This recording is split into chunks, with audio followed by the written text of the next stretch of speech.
Shalom, salam damai, salam bertemu dalam ruangan ini, dan selamat malam juga kepada saudara dan saudari dimanapun Anda berada. Pada malam ini, seperti yang kita sudah ketahui, malam ini adalah malam pertama bagi kita untuk memulakan kumpulan kebangunan rohani daerah Mentanau. Tema kita pada kali ini adalah krisis di tengah pengharapan.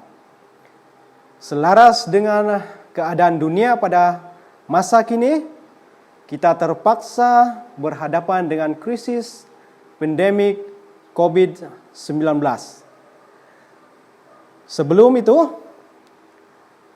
Sebelum kita mendengar pelajaran yang akan disampaikan oleh pembicara kita pada malam ini, adalah lebih baik kita memuji Tuhan dengan sebuah lagu.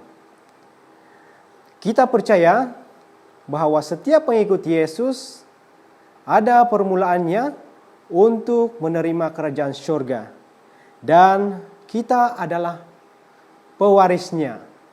Dengan itu, marilah kita menyanyikan lagu dalam buku LPMI, muka surat 89, Hai Waris Tuhan.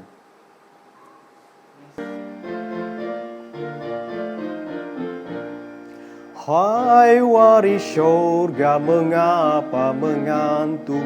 Mengapa tidur, surga telah hampir? Hai bangunlah dan ikatlah pinggangmu, jangan bertangguh, saatlah hampir.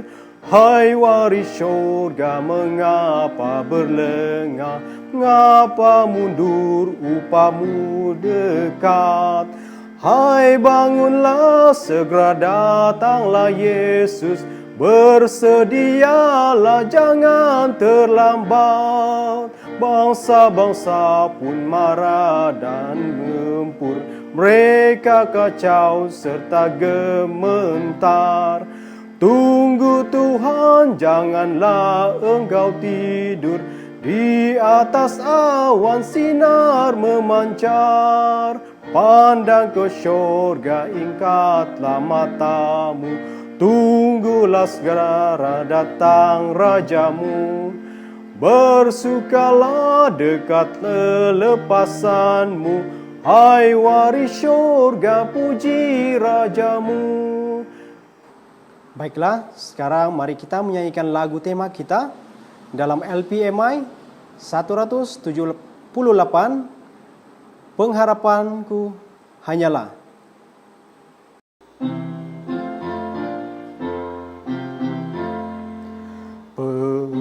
Pengharapanku hanyalah Tuhan Yesus dan kasih-Nya.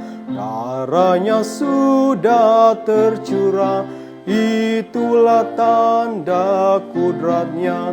Pengharapanku hanyalah Tuhan Yesus dan kasih-Nya.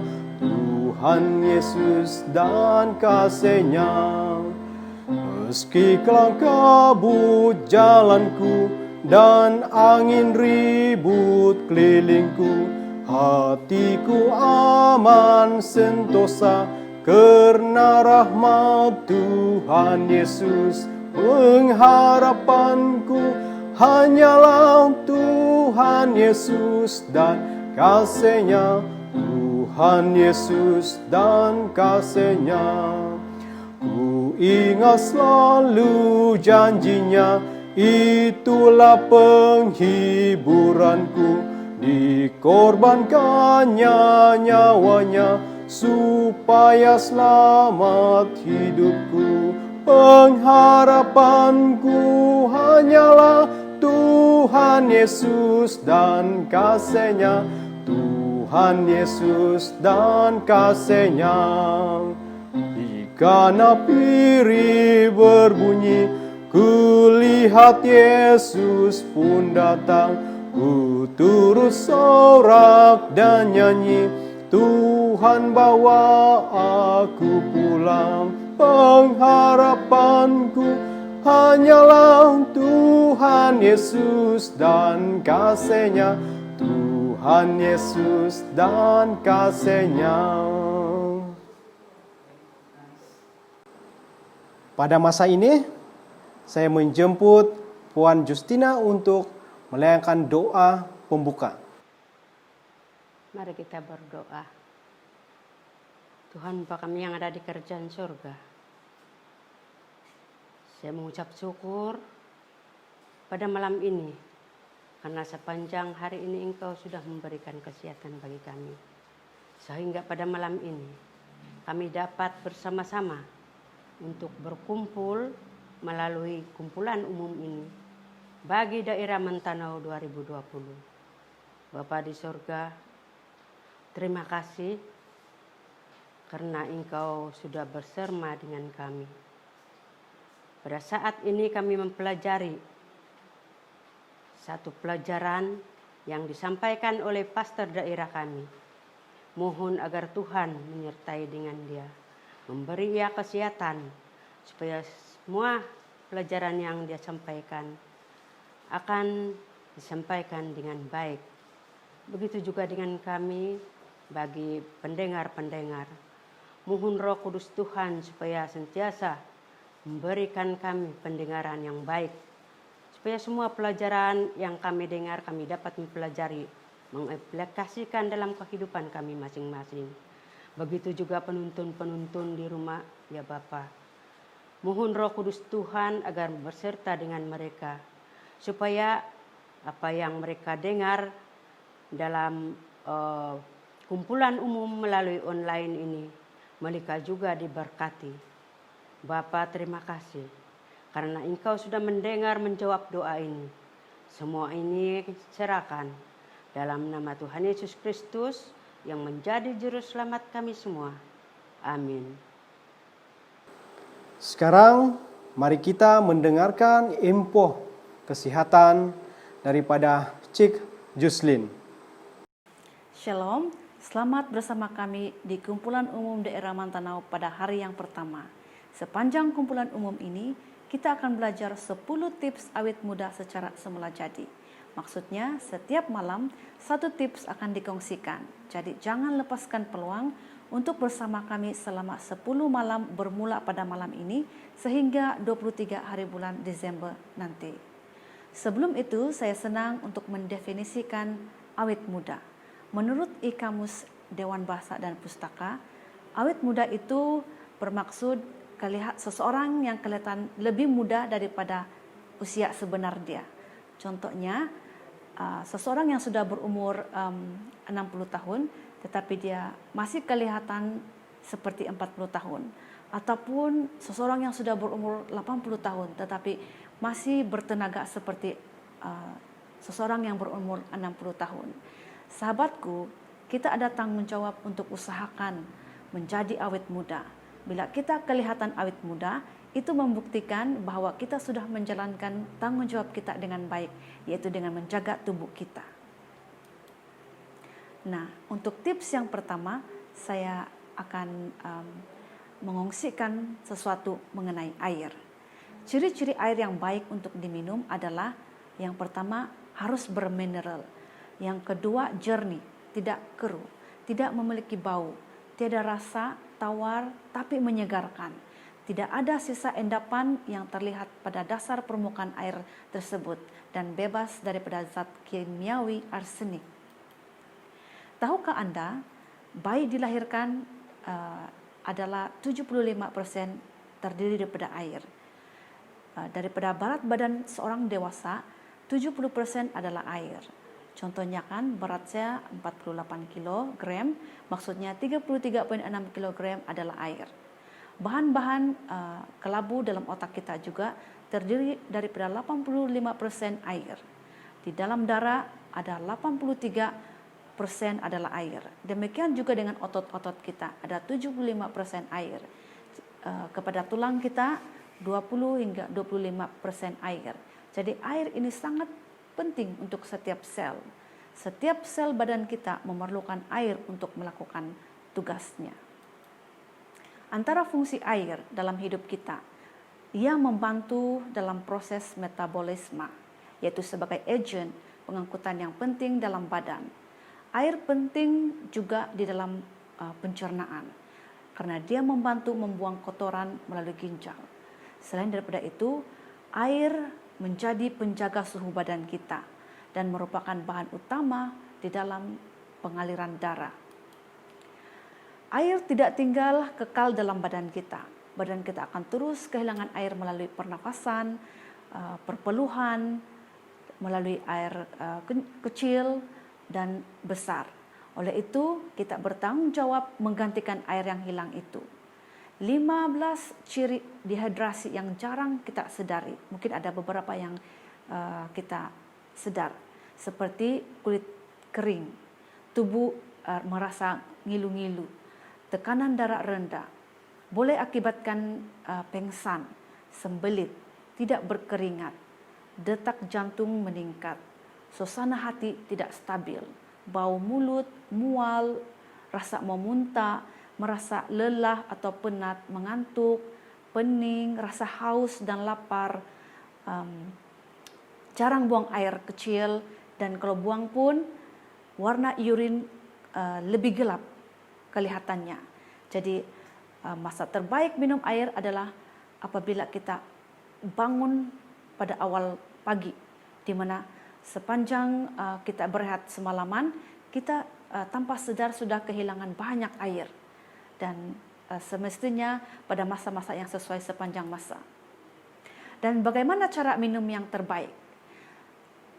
Tips di sini adalah, marilah kita amalkan untuk minum 1 jam sebelum makan ataupun 1 jam selepas makan. Itu adalah yang terbaik. Tetapi kita juga mungkin boleh minum minimum 30 menit sebelum atau selepas makan. Karena perut kita ada asid semula jadi. Untuk menghadam makanan, jika kita minum semasa makan, itu akan mencairkan asid. Maka dia boleh mengganggu proses penghadaman kita. Ia juga boleh menyebabkan peningkatan asid yang ataupun di ulu hati. Bukan itu saja, minum air semasa makan juga meningkatkan kadar insulin dalam darah dan menjadikan tubuh menyimpan lemak lebih cepat. Berhentilah setiap 3 tegukan minum.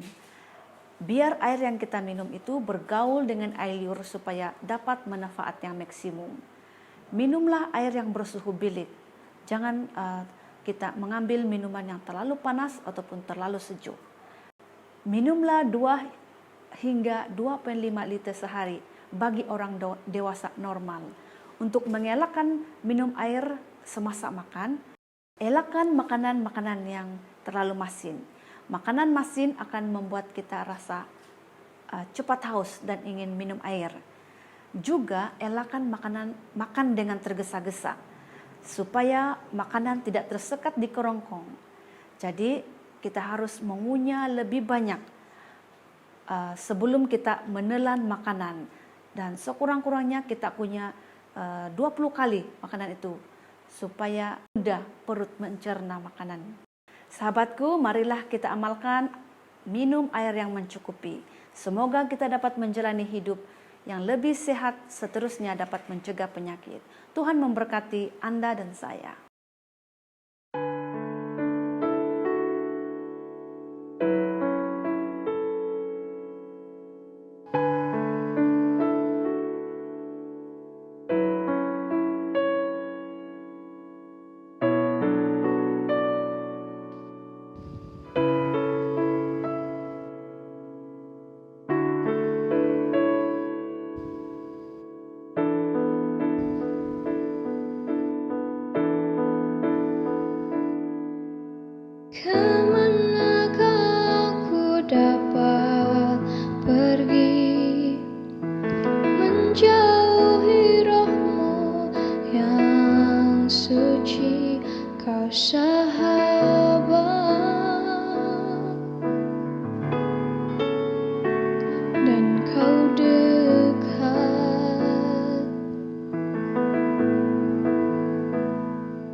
terselami bagiku.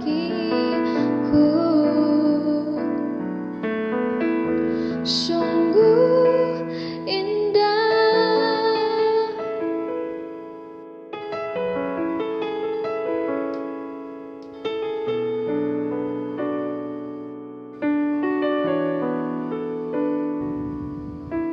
Kemanakah aku dapat pergi, menjauhi rohmu yang suci, kau sahabat,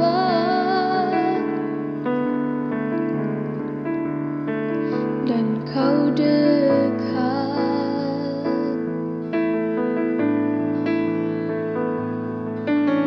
Bahkan seluruh pengabdianku tak bisa membalas kesetiaanmu. Sungguh mulia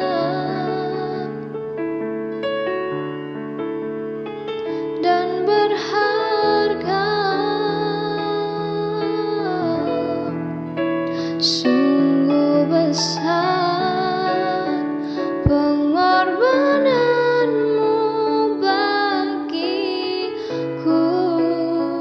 terlalu dalam untuk dimengerti. Sungguh besar,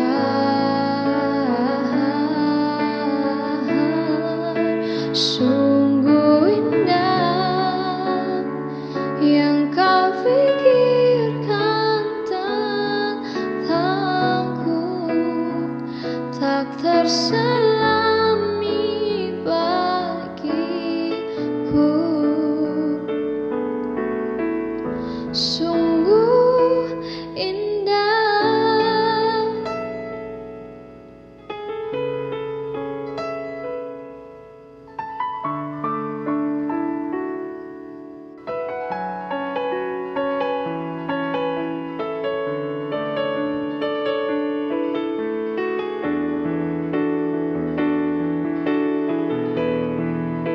Sungguh besar pengorbananmu bagiku, terlalu dalam untuk dimengerti. Sungguh besar, sungguh indah yang kau pikirkan tentangku, tak terselami bagiku. Sungguh indah.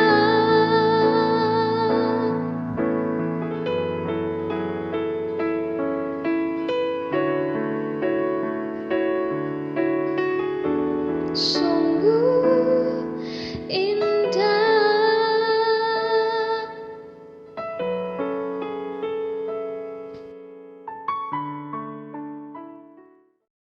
Saudara dan saudari yang saya kasihi dalam Yesus, marilah kita bersedia mendengarkan firman Tuhan yang akan disampaikan oleh Pastor Johnson. Salam damai di dalam Yesus Kristus. Senang bertemu Anda pada malam ini di ruang ini.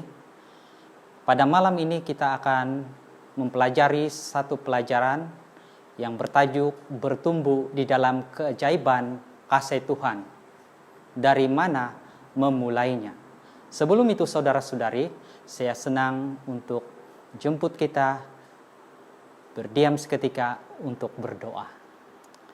Bapa di surga, tolong kami agar Engkau hadir di ruang setiap kami, agar kami dapat memahami firman Tuhan pada malam ini. Terima kasih karena kehadiran Tuhan dalam setiap kami, dimanapun kami berada. Inilah permohonan kami, di dalam nama Yesus kami berdoa. Amin. Baiklah saudara-saudari di dalam Yesus. Bertumbuh di dalam keajaiban kasih Allah tidak bergantung pada uang, masa, maupun makanan ataupun tempat kediaman. Di dalam Amsal 29 ayat 18, bila tidak ada wahyu, menjadi liarlah rakyat. Artinya, saudara-saudari, tanpa petunjuk dari Allah yang berupa wahyu, manusia akan hidup sengsara. Alkitab memberikan petunjuk agar dapat bertumbuh di dalam keajaiban kasih Allah. Alkitab adalah sumber kebahagiaan pribadi Anda, keluarga Anda, lingkungan Anda. Ulangan 29 ayat 9, sebab itu lakukanlah perkataan perjanjian ini dengan setia, supaya kamu beruntung dalam segala yang kamu lakukan. Alkitab diterjemahkan ke dalam 1928 bahasa, lebih daripada 5.000 juta Alkitab telah tersebar ke seluruh dunia. Lebih dari 50 juta Alkitab di setiap tahun diterbit. Apa bukti Alkitab adalah sumber yang berasal dari Tuhan? Bukti pertama, Alkitab mendahului penemuan ilmu pengetahuan manusia.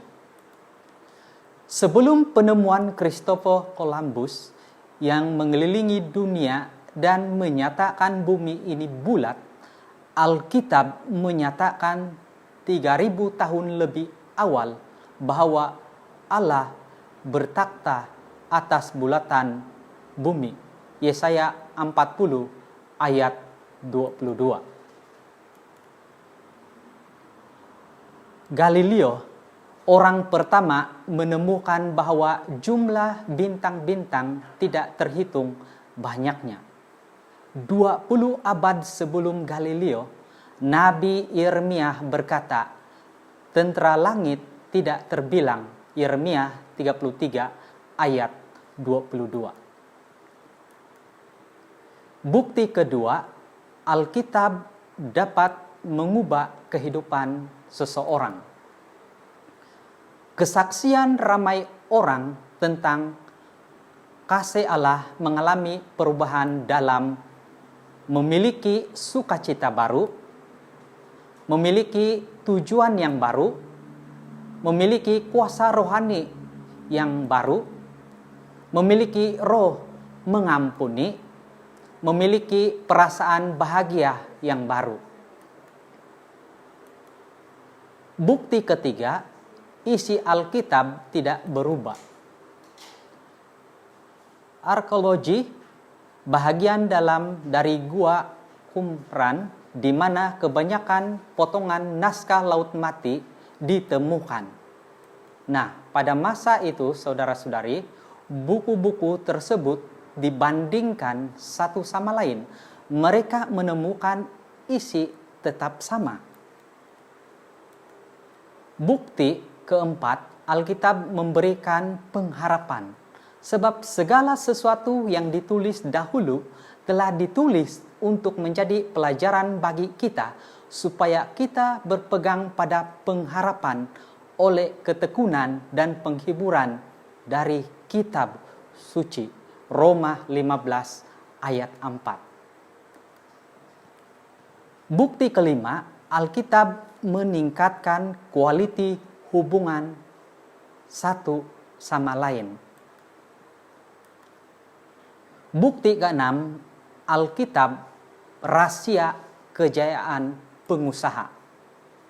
Tetapi kesukaannya ialah Taurat Tuhan, dan yang berenungkan Taurat itu siang dan malam, ia seperti pohon yang ditanam di tepi aliran air, yang menghasilkan buahnya pada musimnya dan yang tidak layu daunnya.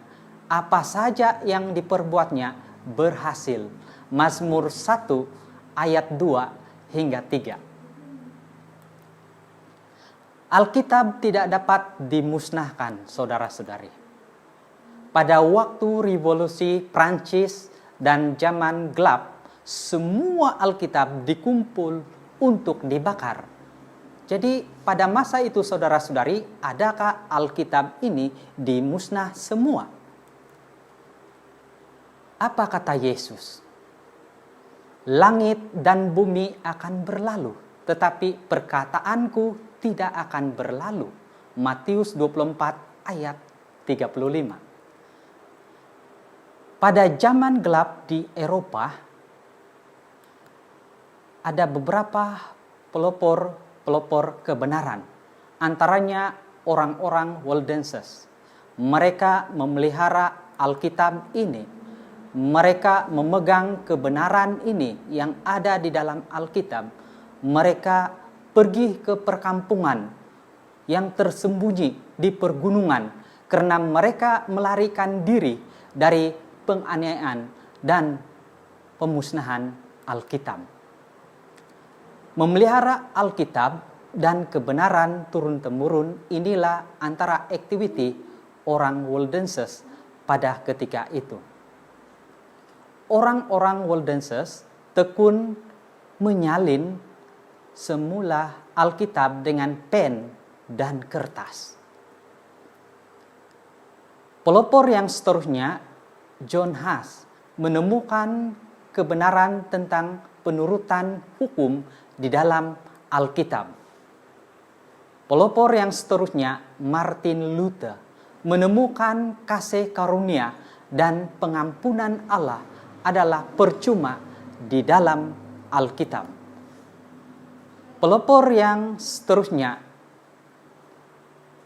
Luther, menemukan kasih karunia. Calvin menemukan pertumbuhan iman. Anabaptis menemukan kebenaran baptisan. Wesley menemukan kebenaran penyucian. Miller menemukan kebenaran kedatangan Yesus kedua kali. Adventist Movement menemukan kebenaran Sabat, keadaan orang mati, dan panduan kesehatan. Inilah yang terjadi pada zaman gelap. Ada banyak pelopor yang menemukan kebenaran yang daripada Alkitab. Alkitab sumber hikmat. Hikmat memberi kita kebijaksanaan untuk membedakan yang benar dan yang palsu. Alkitab sumber bertumbuh di dalam keajaiban kasih Allah. Alkitab diberikan untuk kita semua. Tujuan hidup ini adalah untuk memuliakan Allah. Roma 11 ayat 36, sebab segala sesuatu adalah dari Dia dan oleh Dia dan kepada Dia, bagi Dialah kemuliaan sampai selama-lamanya. Artinya, tujuan utama bertumbuh di dalam keajaiban kasih Allah bukanlah untuk menunjukkan diri sendiri, melainkan untuk memuliakan Allah. Anda menerima keuntungan dan Allah menerima kemuliaan. Alkitab adalah sumber bertumbuh di dalam keajaiban kasih Allah. Pastikanlah sekarang mulailah mempelajari Alkitab, firman Tuhan. Dari sanalah kita memulainya agar kita mendapat keajaiban kasih Allah. Saudara-saudari, saya senang menjemput kita untuk berdoa. Bagi kita yang berada di tempat kita masing-masing, kita boleh berdoa bersama-sama dengan ahli keluarga ataupun individu. Boleh bertelut. Mari kita berdoa. Bapa Surgawi yang penuh mengasihi, Pada malam ini kami bersyukur kepada Bapa karena Engkau hadir di setiap ruangan hidup kami. Kami telah mempelajari sumber kasih yang Engkau berikan kepada kami adalah berdasarkan dengan Alkitab yang Engkau berikan kepada kami untuk panduan kami di dunia ini. Terima kasih Bapak, karena Engkau memberkati kami dimanapun kami berada pada ketika ini. Terima kasih Bapak, karena Engkau mengampuni segala dosa pelanggaran kami. Kami orang yang lemah. Kami memohon agar Tuhan mengangkat kami dan memberikan kami sesuai dengan kehendak-Mu. Dengan itu ya Bapa, kami memohon agar Engkau terus mengangkat kami, memimpin kami, melindungi kami dimanapun kami berada. Pada ketika ini penyakit yang menular di seluruh dunia, kami memohon agar Engkau melindungi, memimpin kami. Segala puji kami ucapkan di hadapan Bapa atas kebaikan, atas penyelamatan Bapa di dalam kehidupan kami melalui Yesus Kristus. Kami memohon pimpinan, hikmat, kebijaksanaan daripada Tuhan diberikan kepada setiap kami. Inilah permohonan kami. Berikanlah sesuai dengan kehendak-Mu, ya Bapa Surgawi. Di dalam nama Yesus kami memohon semuanya ini. Amin. Terima kasih saudara-saudari.